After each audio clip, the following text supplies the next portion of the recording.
एक दुई भन्दै हाँस खेल गर्दै सकिएछ 2 बोतल। छिटो घर जाउँ भन्दै निस्केको थिएँ कुलेछ चियाको पसल।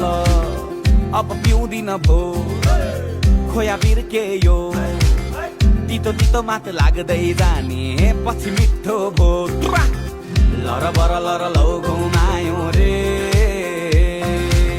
घाम टलल आँखै खायो रे। लर लौ